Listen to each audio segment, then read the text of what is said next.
Hi friends, நம்ம 6th ஸ்டாண்டர்ட்லேருந்து line by line videos தமிழுக்காக பார்த்துட்டு வந்துட்டுருக்கோம். ஆல்ரெடி பார்த்தீங்க அப்படின்னா 6th ஸ்டாண்டர்டில் ஃபஸ்ட் யூனிட்டுக்கு வீடியோ அப்டேட் பண்ணியிருக்கு.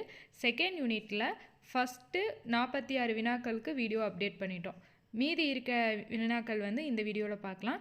முதல் 46 வினாக்கள் பார்க்கணும் அப்படின்னா கீழே டிஸ்கிரிப்ஷனில் லிங்க் இருக்குது, செக் பண்ணி பார்த்துக்கோங்க. 46வது வினா, கீழ்கண்டவற்றுள் பறவைகள் வலசை போக காரணம்.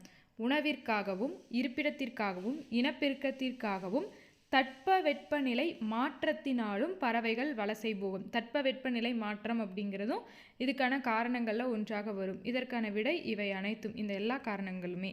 அடுத்து 47வது வினா, கீழ்கண்டவற்றுள் எதனை அடிப்படையாக கொண்டு பறவைகள் இடம்பெயர்கின்றன? நிலவையும் விண்மீனையும் புவியீர்ப்பு புலத்தையும் அடிப்படையாக கொண்டு பறவைகள் இடம்பெயர்கிறது. Last option. அடுத்து 48வது வினா, பறவை பற்றிய படிப்பு டேஸ் எனப்படும். பறவைகளை பற்றிய படிப்பு ஆர்னித்தாலஜி எனப்படும். Third option. இது மிக முக்கியமான வினா. அடுத்து 49வது வினா, இன்றைய பறவையியல் ஆய்வாளர்களுக்கு முன்னோடி யார்? டாக்டர் சலீம் அலி பறவையியல் ஆய்வாளர்களுக்கு முன்னோடியாக திகழ்கிறார். அடுத்து 50வது வினா, உலகிலேயே நெடுந்தொலைவு பயணம் செய்யும் பறவை இனம் எது? ஆர்டிகாலா. இது பார்த்தீங்க அப்படின்னா 22,000 கிலோமீட்டர் பயணம் செய்யும். அதனால் இது உலகிலேயே நெடுந்தொலைவு பயணம் செய்யும் பறவை இனம் அப்படின்னு அழைக்கப்படுது. அடுத்து 51வது வினா, சலீம் அலி தன் வாழ்க்கை வரலாற்று நூலுக்கு டேஸ் என்று பெயரிட்டார்? சிட்டுக்குருவிகளின் வீழ்ச்சி என்று பெயரிட்டார். 52வது வினா, தட்பவெப்பம் என்னும் சொல்லை பிரிக்க கிடைக்கும் சொல். தட்பம் கூட்டல் வெப்பம், தட்பவெப்பம். First option. அடுத்து 53வது வினா, வேதியுரங்கள் என்னும் சொல்லை பிரிக்க கிடைக்கும் சொல். வேதி கூட்டல் உரங்கள், வேதி உரங்கள். Second option. அடுத்து 54வது வினா, தரை கூட்டல் இறங்கும் என்பதனை சேர்த்து எழுத கிடைக்கும் சொல். தரை இறங்கும். First option. அடுத்து 55வது வினா, வழி கூட்டல் தடம் என்பதை சேர்த்து எழுத கிடைக்கும் சொல். வழித்தடம். இத்து அப்படிங்கிறது இடையில வரும் சேர்த்து எழுதும் பொழுது. அடுத்து 56வது வினா, சிட்டுக்குருவி வாழ முடியாத பகுதி. சிட்டுக்குருவியால் துருவ பகுதியில் வாழ முடியாது. இமயமலையில் பார்த்தோம் அப்படின்னா 4000 மீட்டர் உயரத்தில் கூட வாழ முடியும். ஆனால் துருவ பகுதியில் சிட்டுக்குருவியால் வாழ முடியாது. அடுத்து 57வது வினா, கிழவனும் கடலும் என்பது டேஸ் புதினம் ஆகும். கிழவனும் கடலும் என்பது ஆங்கில புதினம் ஆகும். அடுத்து 58வது வினா, கிழவனும் கடலும் என்னும் புதினத்தின் ஆசிரியர் யார்? இந்நூலின் ஆசிரியர் எர்னஸ்ட் ஹம்மிங்வே. அடுத்து 59வது வினா, எழுத்து இலக்கணம் எத்தனை வகைப்படும்? எழுத்து இலக்கணம் அப்படின்னாலும் சரி, எழுத்து எத்தனை வகைப்படும் அப்படின்னாலும் சரி, இது முதல் எழுத்து சார்பெழுத்து அப்படின்னு சொல்லிட்டு 2 வகைப்படும். அடுத்து 60வது வினா, முதல் எழுத்துக்களின் எண்ணிக்கை. முதல் எழுத்துக்கள் என்பது உயிரெழுத்துக்கள் 12ம் மெய்யெழுத்துக்கள் 18ம் சேர்ந்த 30 எழுத்துக்கள் முதல் எழுத்துக்கள் என்று அழைக்கப்படுகிறது. Last option. அடுத்து 61வது வினா, சார்பெழுத்துக்கள் டேஸ் வகைப்படும். சார்பெழுத்துக்கள் மொத்தம் 10 வகைப்படும். என்னென்ன அப்படின்னு சொல்லி பார்த்தோன்னா, உயிர்மெய், ஆயுதம், உயிரளபடை, ஒற்றளபடை, குற்றிய லிகரம், குற்றிய லுகரம், ஐகார குறுக்கம், மகர குறுக்கம், ஔகார குறுக்கம், ஆயுத குறுக்கம் அப்படின்னு சொல்லிட்டு குறுக்கங்கள் சார்பெழுத்துகள் 10 வகைப்படும். அதில் குறுக்கங்கள் எத்தனை வகைப்படும் அப்படின்னு கேட்டால் 4 வகைப்படும். அடுத்து 62வது வினா, கீழ்கண்டவற்றுள் தனித்து இயங்குவது எது? முதல் எழுத்துக்கள் அப்படின்னாலே உயிரெழுத்தும் மெய்யெழுத்தும் சேர்ந்ததை தான் முதல் எழுத்துன்னு சொல்லுவோம். அதில் மெய்யெழுத்து அப்படிங்கிறது தனித்து இயங்காது. அதனால் முதல் எழுத்து அப்படிங்கிறதும் தனித்து இயங்காது. ஆயுதம் அப்படிங்கிறது எப்பயுமே சொல்லோட இடையில் மட்டும்தான் வரும், தனித்து வராது.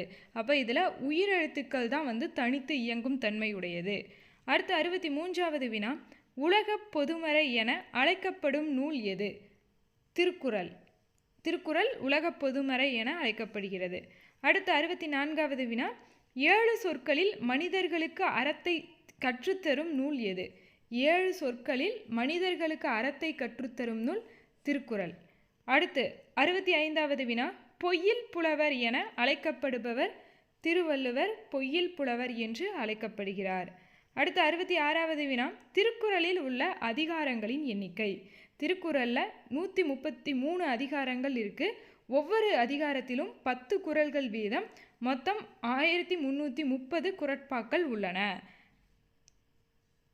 அடுத்த 67வது வினா, வாயுரை வாழ்த்து என அழைக்கப்படும் நூல். வாயுரை வாழ்த்து என்றும் உலகப் பொதுமறை என்றும் திருக்குறள் அழைக்கப்படுகிறது. அடுத்த 68வது வினா, மக்களுக்கு மகிழ்ச்சி தருவது. அறிவுடைய மக்கள். அறிவுடைய மக்கள் அப்படின்னு யாரை சொல்கிறாரு அப்படின்னா, தாம் பெற்ற குழந்தைகளை தான் அறிவுடைய மக்கள் அப்படின்னு சொல்லிட்டு சொல்கிறாங்க. இப்போ மக்களுக்கு மகிழ்ச்சி தருவது தான் பிள்ளைகளை பெற்ற தன்னோட பிள்ளைகள் அறிவில் சிறந்தவர்களாக இருக்கிறத பார்த்து மகிழ்ச்சி அடைகிறது. அடுத்து 69வது வினா, ஒருவருக்கு சிறந்த அணி. ஒருவருக்கு சிறந்த அணி என்பது இன்சொல். இன்சொல் அப்படின்னா இனிமையான சொல் என்பது பொருள். இன்சொல்லுக்கு எதிர் சொல் தான் என்ன வரும் அப்படின்னா வன்சொல். வன்சொல் அப்படிங்கிறது இனிமையான சொற்களுக்கு எதிராக இருக்கிறது தான் நம்ம வன்சொல், கடுமையான சொற்கள் அப்படின்னு சொல்லுவோம். அடுத்து 70வது வினா, திங்கள் என்பதன் பொருள். திங்கள் என்பதன் பொருள், திங்கள் என்றால் சந்திரன், நிலவு என்பது பொருள். கதிரவன் அப்படின்னா சூரியன் அப்படின்னு சொல்லிட்டு பொருள்படும். திங்கள் அப்படின்னா நிலவு, சந்திரன். கதிரவன் என்பதன் பொருள் சூரியன். அடுத்து 71வது வினா, கிழவனும் கடலும் என்னும் புதினத்தின் நாயகன். கிழவனும் கடலும் என்னும் புதினத்தின் நாயகன் சாண்டியாகோ. அடுத்து 72வது வினா, கிழவனும் கடலும் என்னும் புதினம் நோபல் பரிசு பெற்ற ஆண்டு 1954. அடுத்து 73வது வினா, புல் என்பதன் வேறு பெயர். புல் என்பது பறவையை குறிக்கும். இதே இந்த புல் அப்படின்னா செடி. இந்த இல் வரும்பொழுது அது பறவையை குறிக்கும். அடுத்து 74வது வினா, மேரு என்பதன் பொருள். மேரு என்றால் இமயமலை என்பது பொருள். அடுத்து 75வது வினா, தேன் நிறைந்த ஆத்தி மலர் மாலையை அணிந்த மன்னன் யார்? சோழ மன்னனுக்குரியது தான் பார்த்தோம் அப்படின்னா ஆத்திமலர். ஆத்திமலர் அப்படிங்கிறது சோழ மன்னனுக்குரியது. அடுத்து 76வது வினா, ஆணை சக்கரமும் வெண்குடையும் அத்தி மாலையும் அடையாளம் காட்டும் மன்னன் சோழ மன்னன். ஆணை சக்கரம், வெண்குடை, அத்தி மாலை இது எல்லாமே சோழ மன்னனை அடையாளம் காட்டுகிறது. இது எதில் வரும் அப்படின்னு பார்த்தீங்கன்னா சிலப்பதிகாரத்தில் இளங்கோவடிகள் சொல்லியிருப்பார். அடுத்து 77வது வினா, 10 12 தென்னை மரம் பக்கத்திலே வேணும் என பராசக்தியை கேட்ட கவிஞர் பாரதியார். காணி நிலம் வேண்டும் அப்படிங்கிற கவிதையில் 10 12 தென்னை மரம் பக்கத்திலேயே வேணும் அப்படின்னு சொல்லிட்டு பராசக்தியை கேட்டிருப்பார். யார் அப்படின்னா பாரதியார். அடுத்து 78வது வினா, சாண்டியாகோவுடன் மீன் பிடிக்க சென்ற சிறுவன் யார்? சாண்டியாகோவுடன் மீன் பிடிக்க சென்ற சிறுவன் யார்? யார் அப்படின்னு சொல்லி பார்த்தோம் அப்படின்னா மனோலின். மனோலின் அப்படிங்கிற சிறுவன் தான் சாண்டியாகோ அப்படிங்கிற கதாநாயகனோட மீன் பிடிக்க சென்றிருப்பான். அடுத்து 79வது வினா, கீழ்கண்டவற்றுள் ஆயுத எழுத்தின் சிறப்பு என்ன? ஆயுத எழுத்து தனித்து இயங்கும் என்பது தவறு. தனித்து மட்டுமே இயங்கும் என்பது தவறு. தனித்து இயங்காது அப்படிங்கிறதான் சரி. ஓகேங்களா? ஆயுத எழுத்து அப்படிங்கிறது தனித்து இயங்காது. ஒரு சொல் இருக்குது அப்படின்னா சொல்லோட இடையில் மட்டும்தான் ஆயுத எழுத்து இடம்பெறும். சொல்லோட முதல்லையும் வராது, கடைசியிலையும் வராது. தனித்தும் ஆயுத எழுத்து இயங்காது. அடுத்து 80வது வினா, சொல்லின் இடையே மட்டும் வரும் எழுத்து எது? சொல்லின் இடையே மட்டும் வரும் எழுத்து ஆயுத எழுத்து தான். சொல்லோட இடையில் மட்டும்தான் வரும், முதல்லையும் வராது, கடைசியிலையும் வராது. அடுத்து 81வது வினா, ஆயுத எழுத்திற்கு பின் எந்த எழுத்து மட்டுமே வரும்? ஆயுத எழுத்திற்கு பின் எந்த எழுத்து மட்டும் வரும் அப்படின்னு பார்த்தோன்னா வல்லின உயிர்மை எழுத்து. வல்லின உயிர்மை எழுத்து மட்டும்தான் ஆயுத எழுத்திற்கு பின்னாடி வரும். இப்போ ஆயுத எழுத்து சொல்லோட இடையில் மட்டும்தான் வரும்னு சொல்லி பார்த்தோம் இல்லையா? அந்த இடையில் வர்ற அந்த ஆயுத எழுத்தை அடுத்து வல்லின உயிர்மை எழுத்து மட்டும்தான் வரும். Third option. அடுத்து 82வது வினா, கீழ்கண்டவற்றுள் ஆயுத எழுத்தின் பெயர்களில் பொருந்தாதது எது? ஆயுத எழுத்து முப்புள்ளி என்றும் முப்பாற்புள்ளி என்னும் அக்கேனம் என்றும் அழைக்கப்படுகிறது. முக்கோணப்புள்ளி என்று ஆயுத எழுத்து அழைக்கப்படுவதில்லை. அடுத்து 83வது வினா, உயிர்மை எழுத்து ஒலிக்கும் கால அளவு எதை சார்ந்திருக்கும்? உயிர்மை எழுத்து ஒலிக்கும் கால அளவு என்பது உயிர் எழுத்தை சார்ந்திருக்கும். Second option. அடுத்து 84வது வினா, உயிர்மை எழுத்தின் வரி வடிவம் எதனை சார்ந்திருக்கும்?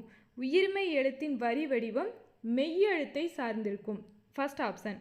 அடுத்து 85வது வினா, அன்பு உடையவர்கள் டேஸையும் பிறர்க்கே என்பர். அன்பு உடையவர்கள் தம் உடம்பையும் பிறர்க்கே என்று கூறுவர். அடுத்து 86வது வினா, முடியாத செயலை முடித்து காட்டுபவராக திருவள்ளுவர் யாரை கூறுகிறார்? பெரியோர். முடியாத செயலையும் முடித்து காட்டுபவர்களே பெரியோர் என்று திருவள்ளுவர் குறிப்பிடுகிறார். அடுத்து 87வது வினா, எப்பொழுது உலகத்து உயிர்களை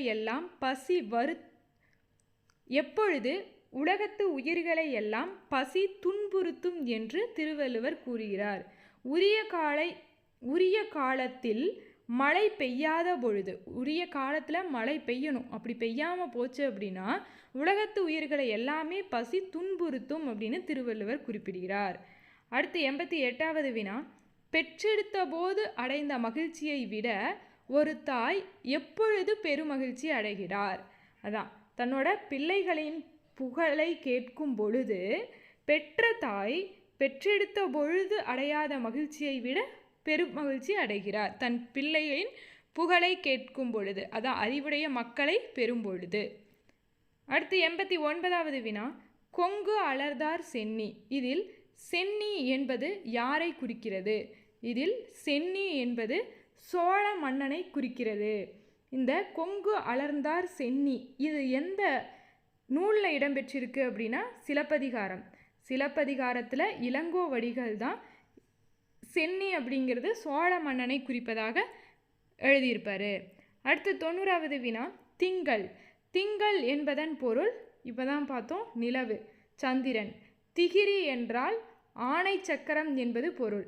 நாமநீர் அச்சம் தரும் கடல். அலி என்றால் கருணை. இந்த அழி வந்துச்சு அப்படின்னா அலி அப்படிங்கிறதுக்கு கருணை என்பது பொருள். இதற்கான விடை ஃபர்ஸ்ட் ஆப்ஷன். அடுத்து 91வது வினா, உலகிலேயே நெடுந்தொலைவு பயணம் செய்யும் பறவை இனம் ஆர்டிகாலா. எத்தனை கிலோமீட்டர் வரை பயணம் செய்யும்? இப்போ தான் பார்த்தோம், 22,000 கிலோமீட்டர் வரை. அடுத்து 92வது வினா, சிட்டுக்குருவியின் ஆண் குருவியின் உடல் முழுவதும் டேஸ் நிறத்தில் இருக்கும்.